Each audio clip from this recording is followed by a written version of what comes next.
80 years of Independence Day. Independence Day is just not the day we are celebrating since as a tradition 1947.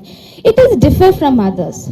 When we look back into history, there are many great women and men who sacrificed their comforts and lives. In many cases, they sacrificed their all wishes. And today we are living in a free nation. They had an opportunity, they had a goal, they had a dream, and they had no guarantee that they would live in the nation they imagined. Yet so they continued.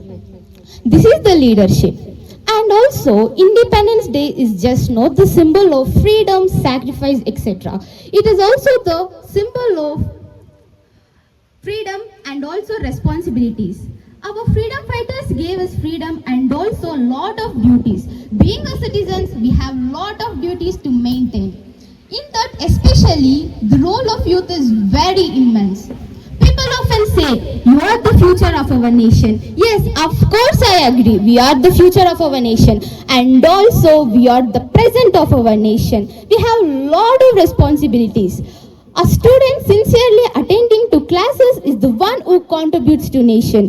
Being a citizen who refuses corruption and fight against injustice is the one who contributes to nation. And also the people who save our diversity, environment and respect our cultures, customs, traditions is the one who contribute nation.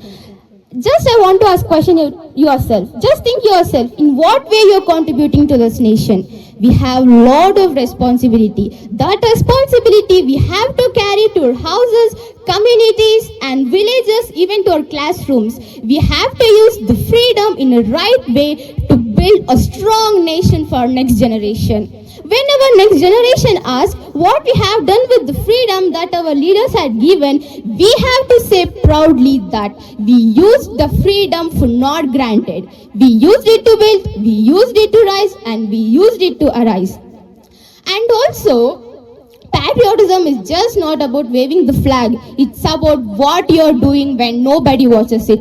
And also how your behavior towards nation when nobody watches it. The ideas we create today will develop our nation tomorrow for sure. And stop thinking that what the nation has done to you. Just think what you're doing for this nation. For conclusion, I'm requesting for all of you to spread awareness among the people who are uneducated about these festivals and our Indian traditions, laws, rules, regulation and constitution. I'm so happy to be a part of this and I thank everyone for giving this opportunity. Thank you. Have a nice day. ಧನ್ಯವಾದಗಳು ದಿವ್ಯಾರವರಿಗೆ.